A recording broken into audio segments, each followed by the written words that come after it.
सत श्री अकाल प्यारे बच्चों, स्वागत है तुहाडा अज दी वीडियो दे विच।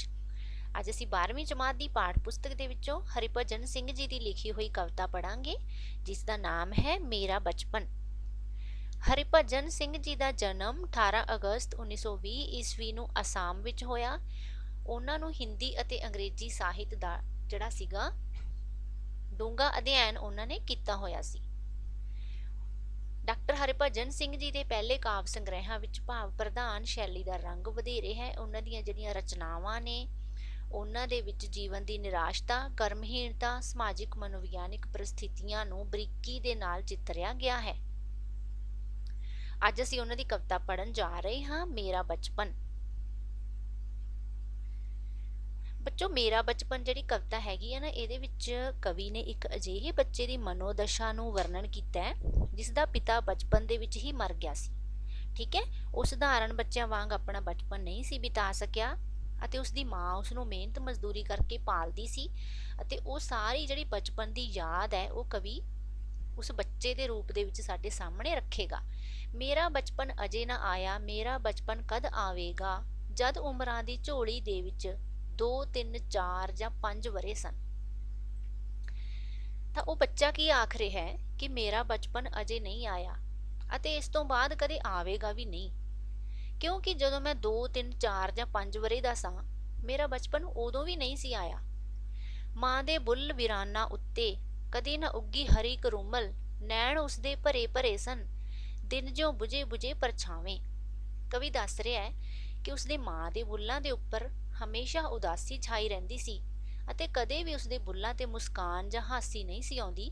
ਉਸਦੇ ਨੈਣ ਭਾਵ ਉਸਦੀਆਂ ਅੱਖਾਂ ਹਮੇਸ਼ਾ ਪਾਣੀ ਨਾਲ ਭਰੀਆਂ ਰਹਿੰਦੀਆਂ ਸਨ ਅਤੇ ਉਸਦੇ ਦਿਨ ਬੁਝੇ ਹੋਏ ਪਰਛਾਵਿਆਂ ਵਰਗੇ ਸਨ। ਮਾਂ ਮੇਰੀ ਦੀ ਸਗਲ ਮੁਸ਼ੱਕਤ, ਨੀਵੀਂ ਨਜ਼ਰ ਸਦਾ ਸ਼ਰਮਾਵੇ। ਬੱਚੋ, ਮੁਸ਼ੱਕਤ ਹੁੰਦੀ ਹੈ ਮਿਹਨਤ। ਠੀਕ ਹੈ, ਉਹ ਦੱਸ ਰਿਹਾ ਬੱਚਾ ਕਿ ਜਿਹੜੀ ਮੇਰੀ ਮਾਂ ਦੀ ਮਿਹਨਤ ਸੀਗੀ ਉਹ ਇਸ ਕੰਮ ਉੱਤੇ ਜ਼ਿਆਦਾ ਲੱਗਦੀ ਸੀ ਕਿ ਉਹ ਆਪਣੀਆਂ ਨਜ਼ਰਾਂ ਨੂੰ ਹਮੇਸ਼ਾ ਨੀਵੀਆਂ ਕਰੀ ਰੱਖਦੀ ਸੀ ਅਤੇ ਹਮੇਸ਼ਾ ਸ਼ਰਮਾਉਂਦੀ ਰਹਿੰਦੀ ਸੀ, ਕਿਉਂਕਿ ਸਮਾਜ ਦੇ ਅੱਗੇ ਉਸਨੂੰ ਅਜਿਹਾ ਕਰਕੇ ਰਹਿਣਾ ਪੈਂਦਾ ਸੀ ਕਿਉਂਕਿ ਉਹ ਇੱਕ ਵਿਧਵਾ ਔਰਤ ਸੀ।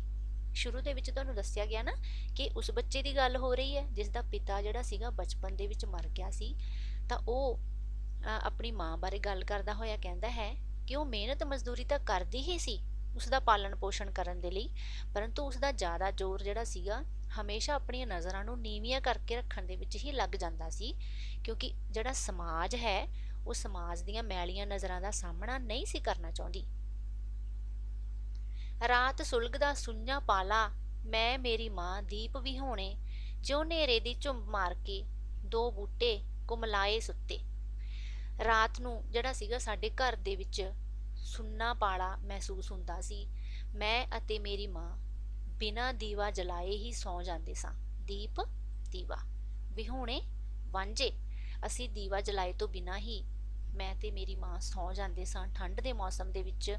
ਜਿਉਂ ਹਨੇਰੇ ਦੀ ਝੁੰਬ ਮਾਰ ਕੇ 2 ਬੂਟੇ ਕੁਮਲਾਏ ਸੁੱਤੇ, ਜਿਸ ਤਰ੍ਹਾਂ ਹਨੇਰੇ ਦੀ ਬੁੱਕਲ ਮਾਰ ਕੇ 2 ਬੂਟੇ ਹੈ ਜਿਹੜੇ ਹੋਏ ਕੁਮਲਾਏ ਹੋਏ ਉਹ ਸੌਂ ਜਾਂਦੇ ਨੇ। ਸਾਡੇ ਵੇਲੇ ਮਰੀ ਕਹਾਣੀ, ਇੱਕ ਸੀ ਰਾਜਾ ਇੱਕ ਸੀ ਰਾਣੀ, ਕਦੇ ਕਦੇ ਮੇਰੀ ਮਾਂ ਆਖੇ ਵੇ ਮੇਰੇ ਦੁੱਖ ਦਰਦ ਦੇ ਹਾਣੀ, ਮੇਰੀ ਹਿੱਕ ਨੂੰ ਲੱਗ ਕੇ ਸੌਂ ਜਾ। ਤਾਂ ਉਹ ਬੱਚਾ ਕਹਿੰਦਾ ਕਿ ਸਾਡੇ ਵਿਹੜੇ ਜਿਹੜੀ ਕਹਾਣੀ ਸੀ ਉਹ ਮਰ ਚੁੱਕੀ ਸੀ, ਕਿਉਂਕਿ ਮੇਰੀ ਮਾਂ ਨੇ ਮੈਨੂੰ ਕਦੇ ਵੀ ਕੋਈ ਰਾਜਾ ਜਾਂ ਰਾਣੀ ਦੀ ਕਹਾਣੀ ਨਹੀਂ ਸੀ ਸੁਣਾਈ, ਕਿਉਂਕਿ ਉਹ ਦਿਨ ਭਰ ਦੀ ਮਿਹਨਤ ਮੁਸ਼ੱਕਤ ਕਰਕੇ ਇੰਨੀ ਥੱਕ ਜਾਂਦੀ ਸੀ ਕਿ ਰਾਤ ਨੂੰ ਮੈਨੂੰ ਕਹਾਣੀ ਸੁਣਾਉਣ ਦੇ ਕਾਬਿਲ ਵੀ ਨਹੀਂ ਸੀ ਰਹਿੰਦੀ। ਉਹ ਮੈਨੂੰ ਕਦੇ ਕਦੇ ਇੰਜ ਜ਼ਰੂਰ ਆਖਿਆ ਕਰਦੀ ਸੀ ਕਿ ਮੇਰੇ ਦੁੱਖਾਂ ਦਰਦਾਂ ਦੇ ਹਾਣੀਆਂ ਤੂੰ ਮੇਰੇ ਨਾਲ ਲੱਗ ਕੇ ਸੌਂ ਜਾ। ਬਸ ਉਹ ਮੈਨੂੰ ਇੰਨਾ ਹੀ ਕਹਿੰਦੀ ਸੀ, ਮੈਨੂੰ ਕਦੇ ਵੀ ਕੋਈ ਕਹਾਣੀ ਨਹੀਂ ਸੀ ਸੁਣਾਉਂਦੀ। ਜਿਸ ਥਾਂ ਤੇਰਾ ਬਾਪ ਸਿਧਾਇਆ ਉਸ ਥਾਵੇਂ ਕੋਈ ਪਾਪ ਨਾ ਆਵੇ। ਸਿਧਾਇਆ ਮਤਲਬ ਗਿਆ। ਠੀਕ ਹੈ, ਉਹ ਮਾਂ ਬੱਚੇ ਨੂੰ ਕੀ ਕਹਿ ਰਹੀ ਹੈ ਕਿ ਜਿੱਥੇ ਤੇਰਾ ਬਾਪ ਗਿਆ ਉਸ ਥਾਵੇਂ ਕੋਈ ਪਾਪ ਨਾ ਆਵੇ, ਉੱਥੇ ਕੋਈ ਵੀ ਪਾਪ ਨਾ ਆਵੇ ਜਾਂ ਕੋਈ ਪਾਪੀ ਉੱਥੇ ਨਾ ਜਾਵੇ। ਮੇਰੇ ਬੁੱਟੇ ਗੱਭਰੂ ਹੋ ਜਾ, ਤੇਰੀ ਛਾਵੇਂ ਮੈਂ ਸੌਂ ਜਾਵਾਂ, ਕਦੇ ਕਦੇ ਬਾਲਾਂ ਦੇ ਕੁੱਛੜ ਸੌਣ ਨਿਸ਼ਚਿੰਤ ਨਿਕਰਮਣ ਮਾਵਾਂ। ਤਾਂ ਉਹ ਮਾਂ ਕੀ ਕਹਿ ਰਹੀ ਹੈ ਪੁੱਤਰ ਨੂੰ ਕਿ ਹੇ ਮੇਰੇ ਬੂਟੇ ਤੂੰ ਜਲਦੀ ਗੱਭਰੂ ਹੋ ਜਾ, ਮੈਂ ਤੇਰੀ ਛਾਵੇਂ ਸੌਂ ਜਾਵਾਂ, ਭਾਵ ਮੈਂ ਤੇਰੀ ਛਾਂ ਦੇ ਵਿੱਚ ਸੁਰੱਖਿਅਤ ਮਹਿਸੂਸ ਕਰਾਂਗੀ। ਕਦੇ ਕਦੇ ਬਾਲਾਂ ਦੇ ਕੁੱਛੜ, ਕਦੇ ਕਦੇ ਆਪਣੇ ਬੱਚਿਆਂ ਦੇ ਕੁੱਛੜ। ਨਿਕਰਮਣ ਹੁੰਦਾ ਅਭਾਗੀਆਂ ਜਾਂ ਬਦਕਿਸਮਤ ਮਾਵਾਂ। ਨਿਚਿੰਤ ਭਾਵ ਬੇਫਿਕਰ ਹੋ ਕੇ। ਕਦੇ ਕਦੇ ਆਪਣੇ ਬਾਲਾਂ ਦੇ ਗੁੱਛੜ ਦੇ ਵਿੱਚ ਅਭਾਗੀਆਂ ਮਾਵਾਂ ਬੇਫਿਕਰ ਹੋ ਕੇ ਸੌਂ ਜਾਂਦੀਆਂ ਨੇ। ਮੈਂ ਆਪਣੀ ਮਾਤਾ ਦਾ ਓਹਲਾ, ਉਸਦੀ ਛਾਂ, ਉਸਦਾ ਪਰਛਾਵਾਂ। ਉਂਝ ਤਾਂ ਹਰਮਾ ਸੋਹਣੀ ਹੁੰਦੀ, ਪਰ ਮੇਰੀ ਮਾਂ ਵੇਖ ਕੇ ਹਰ ਅੱਖ ਸੁਲਗੇ ਜਿਵੇਂ ਦੁਪਹਿਰੀ। ਮੈਂ ਆਪਣੀ ਮਾਂ ਦਾ ਓਹਲਾ ਬਣ ਜਾਂਦਾ ਸੀ, ਉਸਦੀ ਛਾਂ, ਉਸਦਾ ਪਰਛਾਵਾਂ ਬਣ ਜਾਂਦੀ ਸੀ। ਉਹ ਬੱਚਾ ਕਹਿੰਦਾ ਕਿ ਉਂਝ ਤਾਂ ਹਰ ਮਾਂ ਹੀ ਸੋਹਣੀ ਹੁੰਦੀ ਹੈ, ਪਰ ਮੇਰੀ ਮਾਂ ਨੂੰ ਵੇਖ ਕੇ ਕਈ ਮਰਦਾਂ ਦੀਆਂ ਅੱਖਾਂ ਸੁਲਗਣ ਲੱਗ ਜਾਂਦੀਆਂ ਸੀ। ਭਾਵ ਕਈ ਮਰਦ ਮੇਰੀ ਮਾਂ ਨੂੰ ਮੈਲੀ ਨਜ਼ਰ ਨਾਲ ਦੇਖਦੇ ਸਨ। ਮੈਂ ਉਸਦੇ ਸੰਗ ਤੁਰਿਆ ਜਾਵਾਂ, ਚੁੱਪ ਸੰਘਣੀ, ਛਾਉ ਇਕਹਿਰੀ। ਨਜ਼ਰ ਨਜ਼ਰ ਮੇਰਾ ਮਕਤਬ ਸੀ, ਬੋਲ ਬੋਲ ਸੀ ਸੰਥਾ ਮੇਰੀ।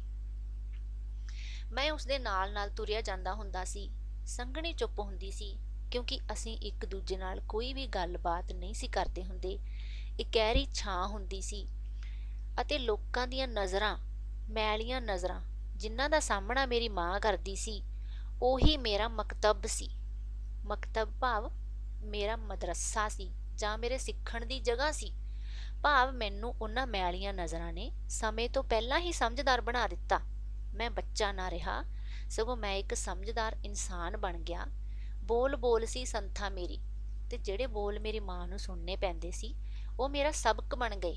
ਸੰਥਾ ਭਾਵ ਮੇਰਾ ਸਬਕ ਬਣ ਗਏ। ਜਿਸ ਤਰ੍ਹਾਂ ਸਕੂਲ ਦੇ ਵਿੱਚ ਬੱਚਿਆਂ ਨੂੰ ਸਬਕ ਪੜ੍ਹਾਇਆ ਜਾਂਦਾ ਹੈ, ਉਸੇ ਤਰ੍ਹਾਂ ਹੀ ਜਿਹੜੇ ਮੇਰੇ ਉਦੋਂ ਹਾਲਾਤ ਸੀ, ਉਹੀ ਮੇਰਾ ਸਬਕ ਬਣ ਗਏ।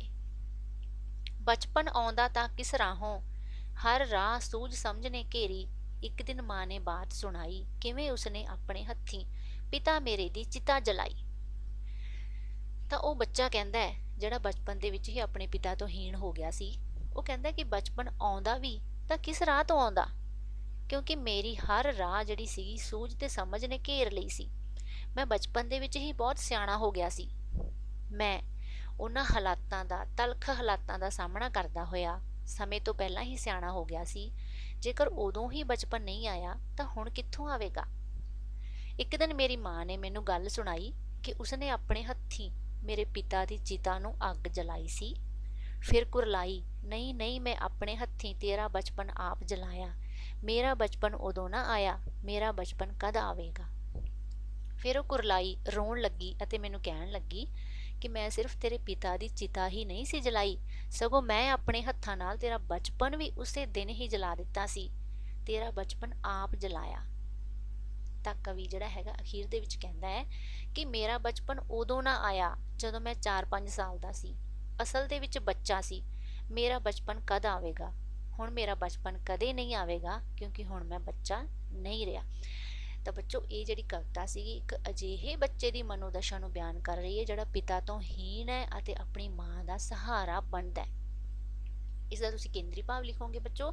ਤੁਹਾਨੂੰ ਪੇਪਰਾਂ ਦੇ ਵਿੱਚ ਇਸ ਦਾ ਕੇਂਦਰੀ ਭਾਵ ਆਵੇਗਾ, ਜਾਂ ਫਿਰ ਛੋਟੇ ਪ੍ਰਸ਼ਨ ਆਉਣਗੇ ਵਸਤੂਨਿਸ਼ਟ, ਜਿਸ ਦੇ ਵਿੱਚ ਤੁਹਾਨੂੰ ਇਸ ਦੇ ਕਵੀ ਦਾ ਨਾਮ ਪੁੱਛਿਆ ਜਾ ਸਕਦਾ ਹੈ। ਇਸ ਲਈ ਸਾਰੀਆਂ ਕਵਿਤਾਵਾਂ ਦੇ ਕਵੀਆਂ ਦੇ ਨਾਮ ਤੁਹਾਨੂੰ ਯਾਦ ਹੋਣੇ ਚਾਹੀਦੇ ਨੇ। ਇਹ ਸ਼ਾਰਟ ਕੁਐਸਚਨਸ ਨੇ ਬੱਚੋ, ਤੁਸੀਂ ਦੇਖ ਲਿਓ, ਕਿਉਂਕਿ ਮੈਂ ਕਵਿਤਾ ਜਿਹੜੀ ਹੈਗੀ ਤੁਹਾਨੂੰ ਪੂਰੀ ਪੜ੍ਹਾ ਚੁੱਕੀ ਹਾਂ। ਇਹਨਾਂ ਕੁਐਸਚਨਸ ਦੇ ਆਨਸਰ ਤੁਸੀਂ ਆਪਣੇ ਆਪ ਕਰ ਸਕਦੇ ਹੋ, ਮੈਨੂੰ ਤੁਹਾਡੇ ਤੇ ਪੂਰਾ ਯਕੀਨ ਹੈ। ਜੇਕਰ ਚੈਨਲ ਨੂੰ ਅਜੇ ਤੱਕ ਵੀ ਸਬਸਕ੍ਰਾਈਬ ਨਹੀਂ ਕੀਤਾ ਤਾਂ ਹੁਣੇ ਹੀ ਕਰ ਲਵੋ। ਮਿਲਾਂਗੇ ਫਿਰ ਅਗਲੀ ਵੀਡੀਓ ਦੇ ਵਿੱਚ। Good bye.